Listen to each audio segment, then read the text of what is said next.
Hello everyone and welcome to episode 19 of CCLG's Research Talks for Parents and Public. I'm Ellie Ellicott and my job is sharing research with our supporters. So starting with some housekeeping, we'll be holding a Q&A session at the end of the talk, so please do submit your questions whenever you think of them using the Q&A button that's at the bottom of your screen. If you would like to use the chat function, please make sure you set the to drop down to everyone or people may not see your message. So this webinar is being recorded and will be available publicly on our YouTube channel, so we'll send out the link when it's ready to watch.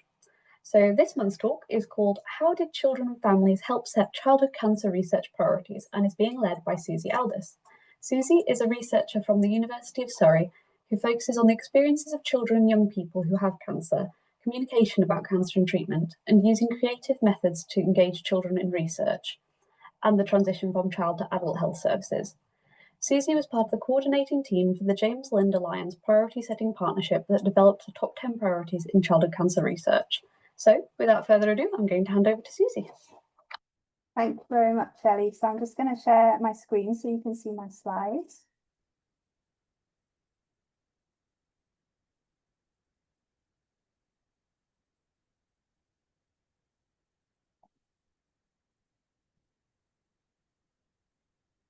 Okay, does that look okay? Perfect. All right, thank you. Thank you for that introduction.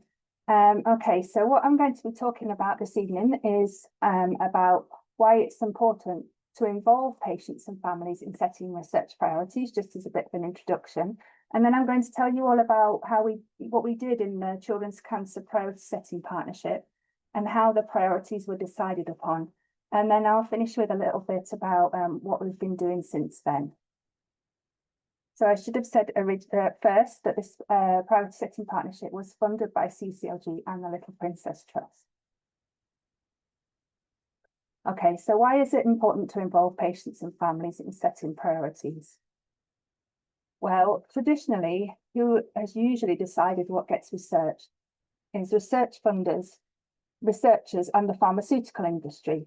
And obviously, the things that they think are important might not be the same as the people who actually have the health condition, who are using healthcare services, and the people who are treating and caring for the people who have a health condition.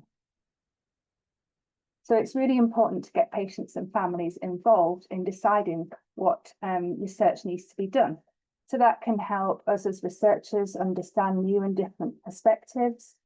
We can hear about the concerns of people with direct experience, and they can tell us what research is needed to address their concerns. And overall, this can help us to reduce research waste. So we don't want to be doing research that, spending time and money on doing research that is not helpful and not useful and isn't going to make a difference to people who are experiencing a health condition. So in 2004, the James Lind Alliance was set up. And the idea behind the James Lind Alliance is that they bring together patients, families and professionals to work together to identify and prioritise questions for research. So they focus on different health conditions or health issues. So if you look on the James Lind Alliance website, there's about 200 priority setting partnerships now, all on different health issues or health conditions. And the aim of these priority setting partnerships, or I might use PSPs for short, because priority setting partnerships is a bit of a mouthful, is to find out what areas of health research are important to people with lived experience of that health condition, their families, carers, and people who are looking after them as professionals. And that those priorities will then inform researchers and funders of the issues that are most important to these groups. So there's a set method that's followed in priority setting partnerships, which I'm going to tell you about. And it involves briefly collecting research questions or topics using surveys, prioritising them using another survey, and then having a workshop. So I'll move on to explaining what we did in the Children's Cancer Priority Setting Partnership. So the first step in any priority setting partnership is to set up a steering group. So we had a steering group which involved 25 people. It was one of the biggest ones that the James Lind Alliance told us that they'd seen. And that was because we tried to involve professionals. We tried to think of all the different professionals who might be involved with a child with cancer. So we didn't just involve like nurses and doctors, we also involved allied health professionals. We had a teacher on our steering group, a health play specialist, a pharmacist, a whole range of different professionals. We also had some representatives from childhood cancer charities. And we had 5 parents on our group and 1 patient representative. This photo was taken at one of our first meetings. Our membership did change a little bit across the course of the project because it lasted 3 years. So we had some people step off the steering group and some people join us during that time. And the steering group met about every 3 months during the course of the project. And so at the first meeting, the steering group had to decide what the scope or the focus of the Children's Cancer PSP would be. And so it was decided that it would be about all types of cancer in children and also cancer-like conditions, for example, benign brain tumours. And that the age focus would be on anyone diagnosed up to their 16th birthday. So we'd already done a priority setting partnership that focused on teenagers and young adults with cancer. So that was anyone diagnosed between age 13 and 25. So we did have a little bit of overlap, and that was because we didn't hear from many 13, 14, 15-year-olds in that first project. So they were included again here. And we decided that questions or topics could be about any aspect of treatment, care or concern along the care pathway. So originally, some of the James Lind Alliance priority setting partnerships had a bit of a narrow focus, like mainly on treatment.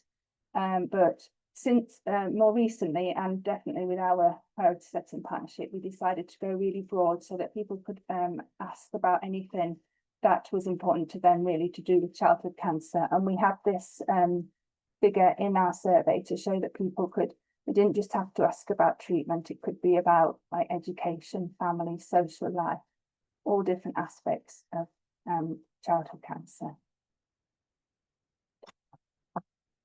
Okay, so this is the method that you follow in a James Lind Alliance PSP.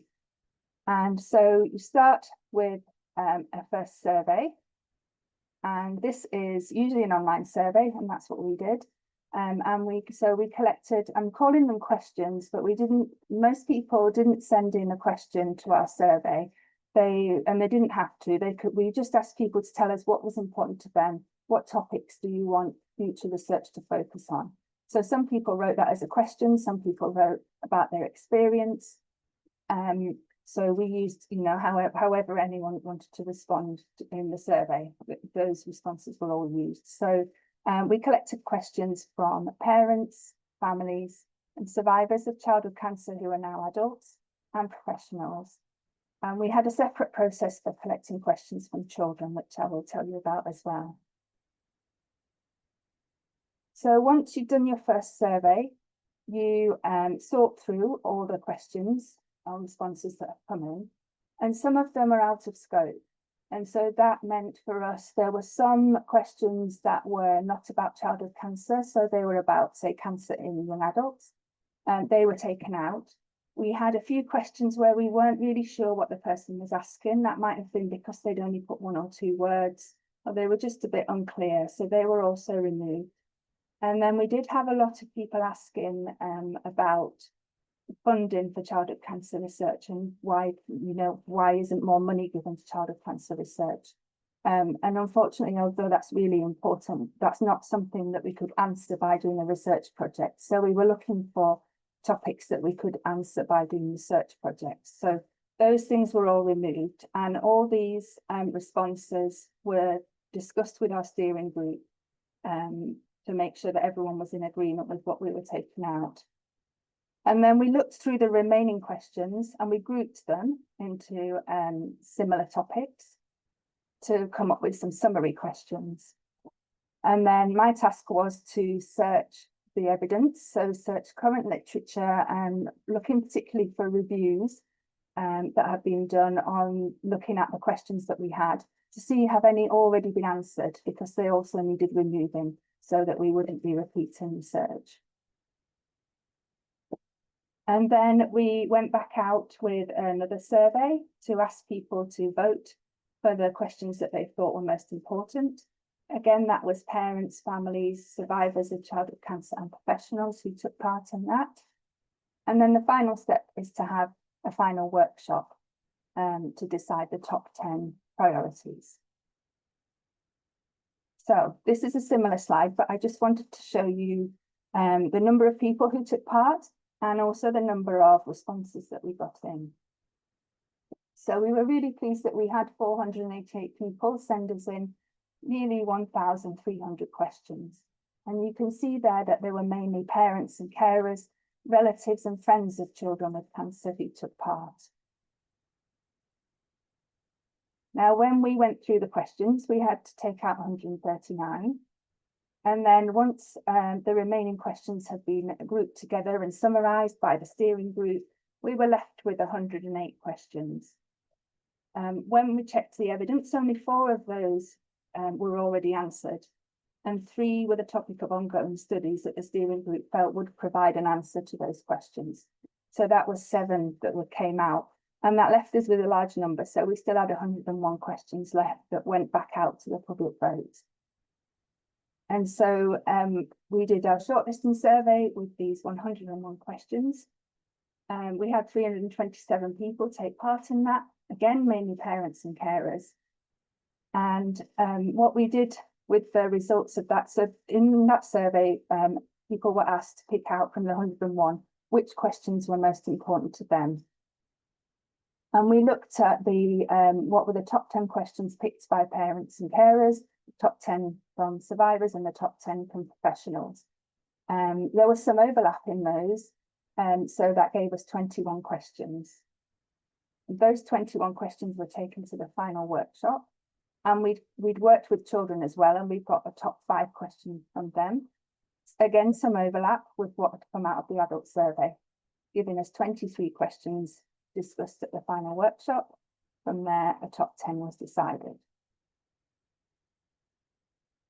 So I'm now going to move on to how we involve children in this project. So this was something that was really, really important to our steering group from the start. And when we started our project, we looked at what other PSPs had done to engage with children. And we were really surprised to find that very few had successfully engaged with children. And most said that they didn't have the time or the resources, or they didn't know what to do to engage with children. So it had mainly been parents who had taken part in previous priority setting partnerships, even when it was when the focus of the priority setting partnership was a health condition that affects children. So we asked our steering group who would like to be involved in this work to do with involving children, and we had like a subgroup, a smaller group who led on this. And that included a parent, health place specialist, teacher, doctor, psychologist. I was involved in that along with another researcher and a charity representative. And so what we initially wanted to do was to do some face-to-face workshops across the UK to ask children about what was important to them and what they want research to focus on. But when we started our project, soon after that, we had the pandemic. And so we were not able to do face-to-face work with children in that way. So we had to rethink, and we had to go with an online method. So we did use surveys with children. And we created 3 different versions of the survey for children of different ages. So we were asking children aged 4 to 15 to take part in our surveys. And also brothers, sisters and friends could take part in this as well. So our different versions of the surveys varied in the language used. So there were simpler words used in the 4 to 7-year-olds, and we had like less background questions. So the survey was shorter for those younger children. And so we recognised that it would be quite hard for children to understand what we were asking them to do, and potentially hard for parents to explain to them all about the project and what we were asking them to do. So we decided to create a couple of animations.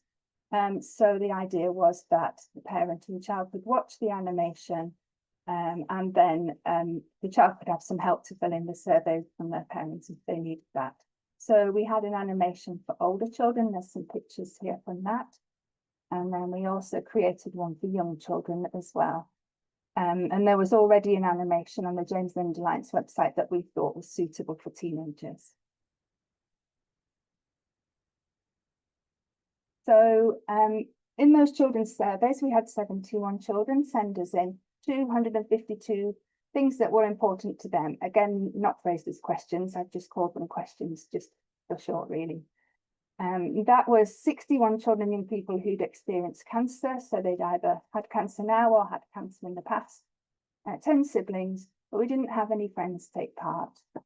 And they were aged between 3 and 21 years old. And I thought you might like to see some of the things that children wrote in the survey. Really broad range of different things that they told us, from like getting the information that they need, so helping younger children understand what cancer means. When I was diagnosed 9 years ago, there was no one to explain it in the way a 6-year-old could understand. There were lots of things about how what it was like being in hospital and what they wanted their care to be like, so not wanting to be left alone in ICU, nurses and doctors to be nice, give you time, not to try to rush you when you're scared. They should be more patient with children. Some are great and some are not. More staff to come in and just have a talk with me instead of poking me. And then things about how the cancer was affecting their life. So feeling left out, being on the trampoline makes me feel sick, and not wanting to see a sister in pain. And then also some things about emotional support and support as well for their family. So someone for my mummy to talk with when I was in hospital, she cried a lot.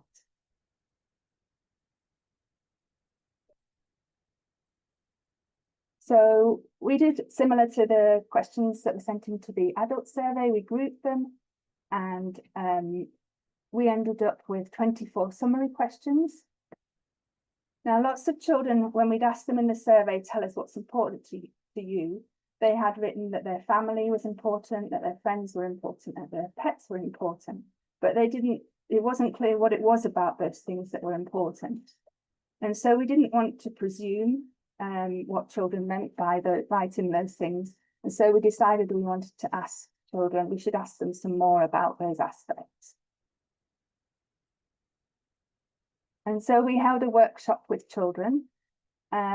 This was guided by a PSP that had taken place in the Netherlands on arthritis in children. So they had done a really successful workshop with children. So we used some of the methods that they'd used in that workshop. And we had 8 children come to that workshop, including some siblings, and they were aged 8 to 16. And I helped to facilitate that along with another researcher. Now, what we started with was our discussion about what is it that's important to you about family, friends, and pets.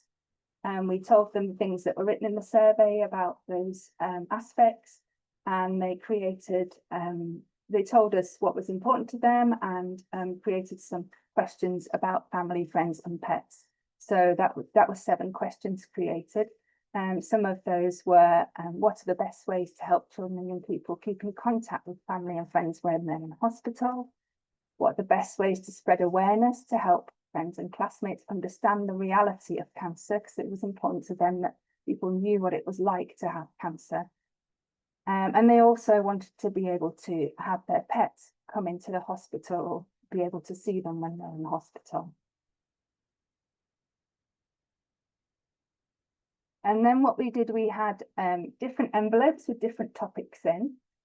So we had our 24 questions from the survey, plus the new questions they've made about family, friends, and pets. And we asked each child to pick a topic that was important to them. And if they wanted, they could share topics. If there were 2 people who wanted the same topic, that was fine.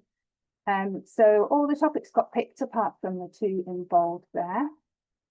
And they opened the envelope, and we had a tablecloth like laid out in different colours across the table. So the red area was for questions that they felt were not so important. Green was for questions that were really important, and amber was for questions that are of little importance. And we asked them to put the questions from the envelopes to sort them into those colours. And then we asked them if there was anything missing in looking at questions on the table. Is there anything important to you that we've not already covered? And there were 6 more things. So they wrote some more questions and put them on the table as well. And then we focused in on the questions in the green section, in that most important section. And each child was given 3 stickers to vote for the questions that were most important to them. And that's what that looked like. So you can see the different colours on the table. And you can see that only one thing was placed in the red area. Everything was important. That the question in the red area was about having animals come into the hospital, so that what they wanted was their own pets to be able to come in, and having other animals come in they liked that, but what was more important to them was if their own pets would come. And then you can see the stickers that they placed to vote for their most important questions, and so we were able to order them into a top 5. And this is the top 5 that children decided. So top was making being in hospital a better experience for children and young people. So you can see there that includes open visiting, because some of these children had been treated during the pandemic when there was restricted visiting, and they'd only been able to have one parent or carer with them. And that had been really difficult for them, not being able to have siblings, friends, grandparents, other relatives come in. And originally they had a separate question that was just focused on making sure that anyone could visit who they wanted. But because they then wanted to cram another question into the top 5, they decided to combine it with number 1. So they were quite clever about doing that. So they managed to fit 2 questions into 1. And then number 2 was about preventing cancer in children and young people. Because they said, well, if you can prevent it, you won't need to do any of these other things. Number 3 was about being treated closer to home, because many of them had had to travel a long way for treatment, and that was something that I didn't like. Speeding up the process of being diagnosed was number 4, and then emotional support was number 5. So we had our final workshop after this with adults. You can see a picture of it there with people holding up the top 10 that were decided. And that was attended by 25 people. So we had 4 young adult survivors of childhood cancer, 6 parents and relatives of children with cancer, and 15 professionals. And again, that was a whole range of professionals. So we tried to think about who was involved in working with children with cancer, and include a range of professions there. And what happens in a James Lind Alliance workshop is that you're split into 3 groups, and each group has a James Lind Alliance facilitator. And you have like 2 rounds of group discussions where you discuss all the questions, discuss which ones are important to you, and start ordering those questions. And then at the end, you have a whole group discussion looking at how each group had ordered their questions and agree a final top 10. So here we have our final top 10. So there's 23 questions altogether that were discussed at the final workshop. I've got the next ones on the next slide.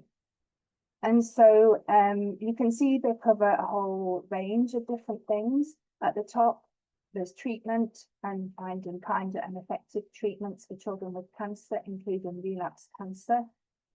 And so in the workshops, it was quite interesting. All the 3 groups kind of had a similar discussion, and they tried to include as many different things in the top 10. So sometimes there were 2 questions which were quite similar, like about number 3 is about support.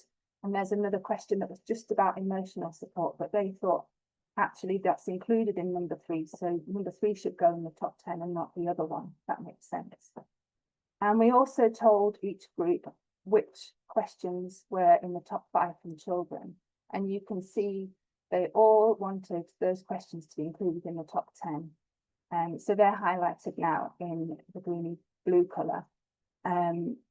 So some of those questions are worded as the children have worded them, and some were also related to a question from the adult survey, so they were really similar. So all the things that were important to children in their top 5 were covered in the top 10.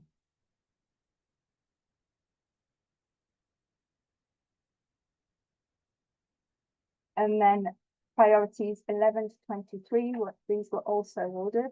There's quite a lot to read there, but I've put in bold kind of the main topic of each question. So you can see number 11 about emotional support, reducing and predicting and managing side effects, a whole range of different things. Number 17 about encouraging physical activity in children. We've got information again at number 18. Moving on to number 22, experiences of having a Hickman line. How can that be improved for children with cancer?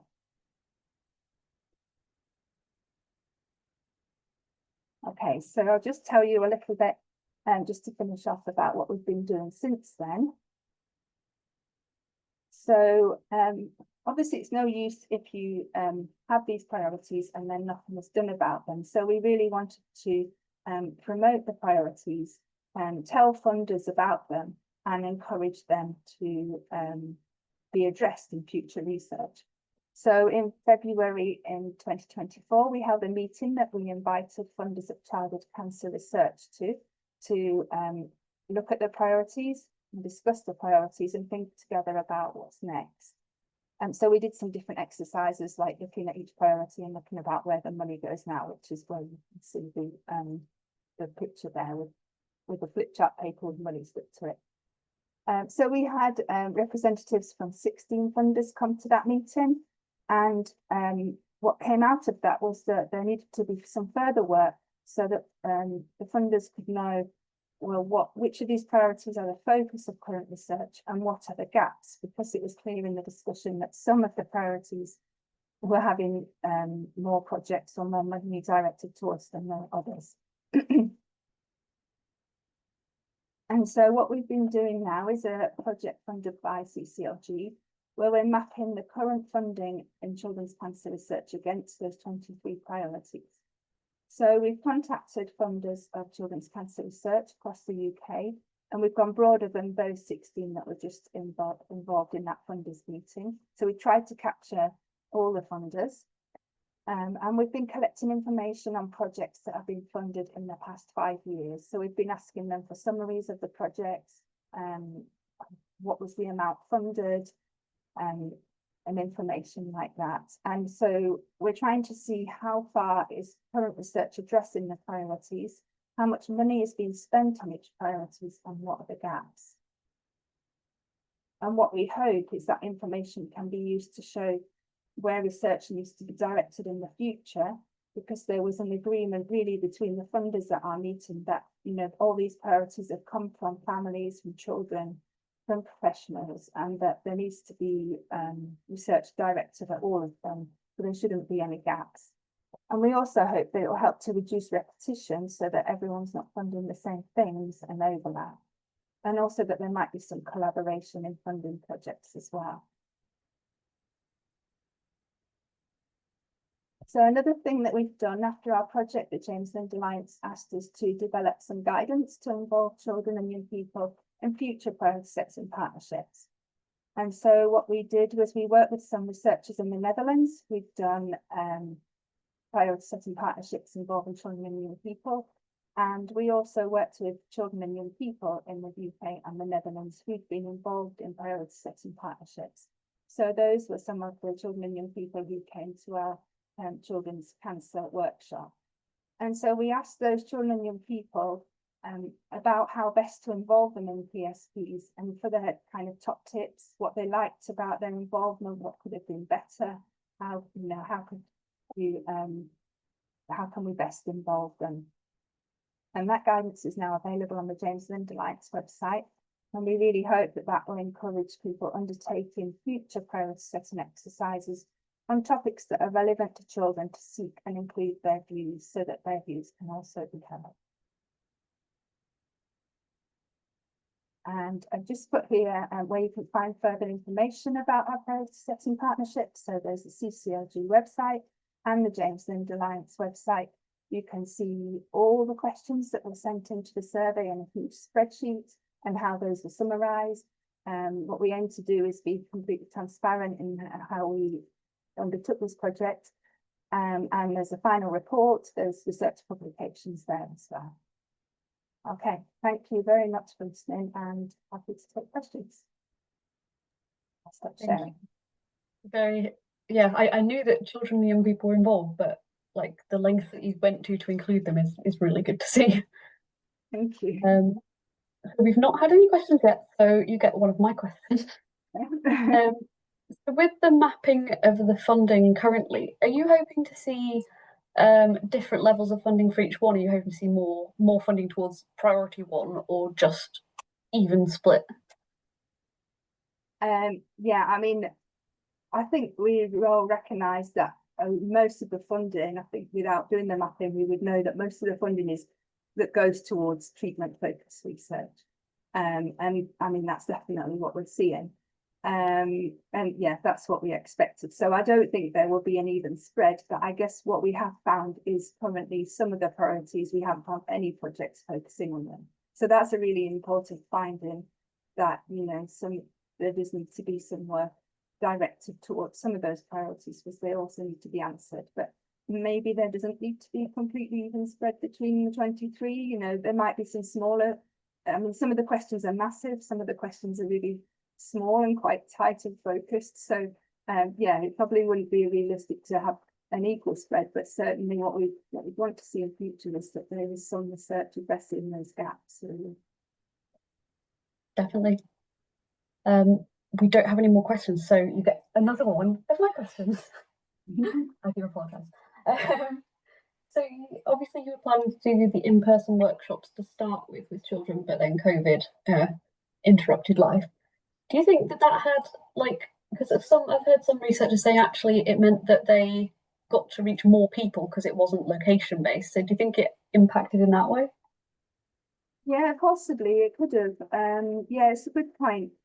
I think, I mean, originally we thought we would need to kind of be face to face with children to explain to them about the project, and that's why we went down the animation route as well, because we needed some way of telling them about what we were doing. But yeah, maybe it meant that more could be involved. I suppose it would have been smaller groups who'd come forward if it was face to face. We did also try something else. We tried to work with teachers in one of the principal treatment centres, and they were going to do lessons about like research and explain our project, and they'd planned like different lessons for different ages, and with at the end of the lesson filling in the survey.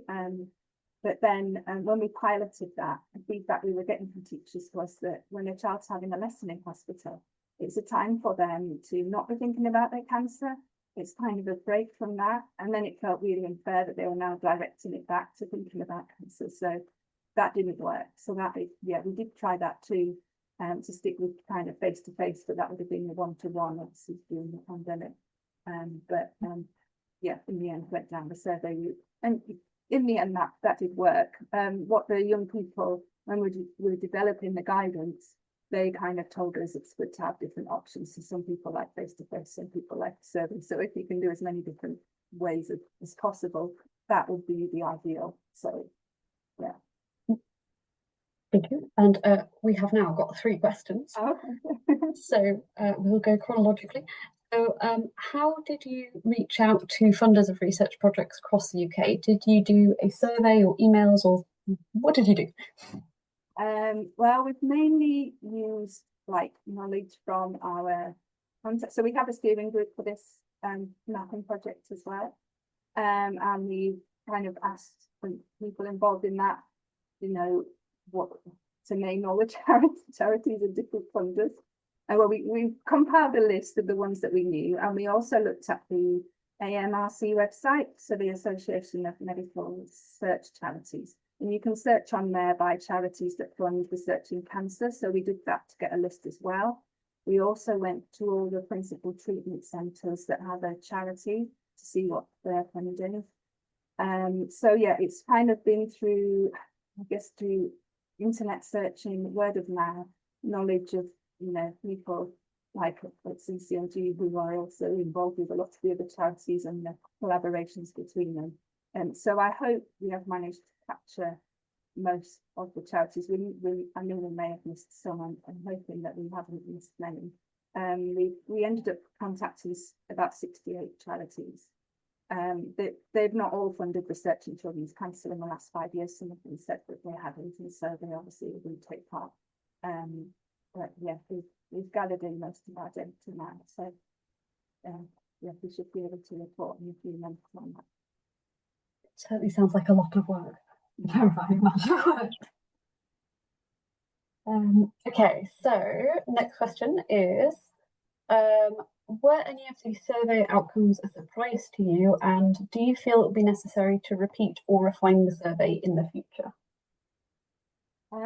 So I guess there weren't many surprises in what was coming out in the survey, and that treatment was coming out as the top priority. So no, I guess one thing I was surprised at that didn't end up in the questions taken to the workshop, we didn't have any questions about end of life care or palliative care, because they just didn't get voted high enough in the survey. So that, I guess that's something that is missing in those 23 priorities, a particular focus on that aspect. And then the second part of the question was about repeating. So often priority setting partnerships do go back and do like what they call a refresh for priorities. Sometimes that's like 5 years down the line, sometimes it's 10 years down the line, to look at what research has happened in that time since the first priorities were published, and whether there's now some questions that have been answered, and are there new priorities coming through. So yes, I think probably at some point there would end up being a refresh, but that might not be till the 10-year mark kind of thing. It depends how quickly research is moving in the field, really. I think it guides like how quickly people go back to redoing the projects. Obviously, it's quite a big undertaking to do these priority setting partnerships, so it's not very feasible to keep like refreshing so often. It has to be really needed, I think. Yeah, I suppose also the amount of time it takes for new medications to get approved, it's a lot longer than that. So right, we have one final question, which is, are the child survey respondents being kept informed of the next steps and what has been done with all of their feedback? I mean, we didn't collect, so that we're anonymous, the surveys for children. We didn't collect any information that we could recontact them. So our dissemination about what happened in the project has been like via social media, via CCLG, via like the Contact magazine, different groups like that. So what we would hope is that parents might see it, and if they knew their child had taken part in it, might pass that on. But because we didn't collect the details of the children who took part, we couldn't directly contact them. We did obviously for the children that came to the workshop, we followed up with them afterwards, after we'd had our final adult workshop, about telling them that all their 5 priorities were in that final top 10 and things like that. So we made sure that they were informed, and then those children who took part in helping us develop the guidance. But yeah, and unfortunately we couldn't directly contact the survey participants. And I mean, that was the same with the adult survey. People could leave their contact details if they were interested in knowing when the next survey came out, or knowing if they wanted to come to a workshop. That wasn't, we didn't like email everyone with the results.